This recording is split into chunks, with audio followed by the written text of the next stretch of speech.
Well, for 50 years, this man has been an icon, Jonathan Winters. Welcome to the show. Thank you. And you were just telling me a story about New York.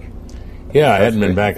When I left for New York to really work, I'd been there a couple of times as a kid with my grandparents, so it wasn't a complete clown. But I went there when I went there to work and make a living and strike my, career, start my career. I'd spent 2.5 years in television in Columbus with WBNS, and so I just told him, I said, I went in, it's always been kind of fascinating to me, I went in for a $5 raise, and the WBNS stood for Wolf's, Banks, News, and Shoes. Now, they at least had $5. And the guy said, well, you just better be satisfied with what you're getting. I started at $75 and got up to $125 a week. And people say, well, that was a lot of money. But I tell you, if you're living in a housing project and you got one car, it's not a lot of money, and you're looking to buy a house. Anyway, long story short, I went to New York with $56.46. Now, how do you remember exactly how much money you had? I don't know, This is man. like 50, 60 years later? Exactly. 60, yeah. But I always remember that because I put that money in my shoe. I knew, man, that getting out of New York, the first thing I said to a guy, I took a cab, and he took me in many ways. He took me over the Whitestone twice and over the Triborough once. He said, hey, listen, you're going to have a good time. Don't worry about it. This is a city, man. Where are you from? And I said, I'm from Ohio. Or right away, man, I had a guy in my outfit from Ohio. A lot of farm people out there picking apples and shucking corn. Then I turned to him and I said, is the monkey still in the building? What monkey are we talking about? The gorilla. There was no monkey. That was a movie. So I knew I was in for a long haul here. But I got down to 153. I got down to 53 West 13th. 153 West 13th, I got it. And I got out of the cab, and there's another thing I remember. It was a long time after that before I took a cab, but I got out of the cab, and I said, how much do you? Typical, Why, if you give me $22, that's plenty. I only had 56. Right. And I wasn't about to give him 22, so he took me over the Triborough twice. Right.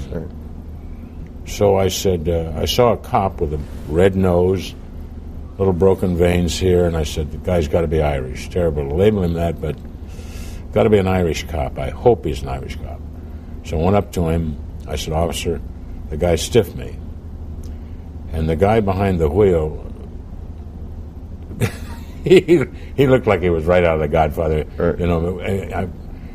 He was dying to say, I made him an offer I couldn't refuse. So he was a tough-looking dude. And I said, officer, the guy stiffed me. And he took me over the Triborough twice and over the Whitestone. And the thing is that bothers me is I don't mind paying him, but he didn't put the flag down. A loophole. That's right. Yeah. So the officer said, you come with me. Not me, but to the cabbie, and they're still talking in Manhattan. But I lived there 11 years, and every once in a while, I'd be Midtown, East Side, West Side, wherever, down the Battery. I'd swear I'd see that guy behind the wheel. Have you always had such a good memory? So far, knock on wood. Yeah. I think seriously speaking, people say, you got a lot of tools a lot of things that you call upon for, you paint and you do this, you write, and one thing and another. Well, it's not that those aren't important tools, because they are. But to me, probably the one major goodie I've got, and if I lose that, I'm out of the park immediately, is if I get Alzheimer's, God forbid. And look, here's President Reagan, he's knocked him out. A lot of guys in politics, art, people getting Alzheimer's, and no matter how sharp you've been, no matter what kind of bread, what kind of mark you've made, it's over.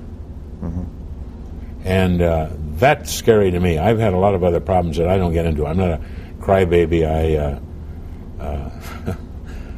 I just, because I know, as I sit here, I've got some major things that have happened to me, but I always say, who the heck hasn't?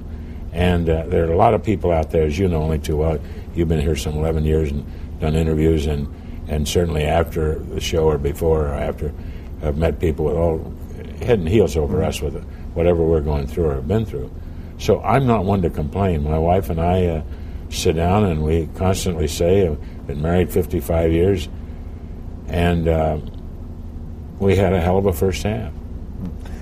Is having a good memory, it's got to be a nice tool for a comedian. Yeah. Right? It's important, right? If you can't remember your routine. Yeah, your because jokes there's some funny and some tragic things that happen to you coming along the way. Sure. My dad is an example. I don't mean to pick on my dad because he's gone. But my mom and dad, they were divorced when I was 7. My dad was heavily into the gasoline, and my mother just said, we got to get out of here, and I put up with him for 7 years, so we got in the car and we left. And in those days, it was a much more difficult situation than it is today. Today, if you're a 7-year-old and your parents get divorced, there's a lot of support out there. There's a lot of kids in school that have divorced parents. At that time, you're probably also there's a difference between some kids pulling away in a Rolls Royce and other people taking a bus. Right. You were on the bus. We weren't on the bus. No, my mother had some kind of flivver, Ford. And we pulled away, and she said, as we got about 10 miles out of town, I didn't take any alimony from your dad. And I said, what's alimony? I was 7. Right. She said, I didn't take any money. And I said, why? And she said, she never used a lot of bad language. She said, I never want to go back to that bastard for anything. And he's not going to help you, and he's not going to help me. And by the way, how old are you? And I said, 7. Well, when you're 9, you better get a job, and don't give me that crap about wanting a paper route. That's okay for the other guys. I'm not getting up at 4:30 in the morning and driving this Ford with snow on the tires and trying to get up, going from one door to another, sitting in the car while you run up and throw a newspaper on the porch. That's out. So I worked around and did everything else but that. But one thing she did for me, she made me a survivor. She said, get out there. And I said, my kids today, it's interesting. I mean, I'm not down on the younger generation, but forget military, religion, schooling.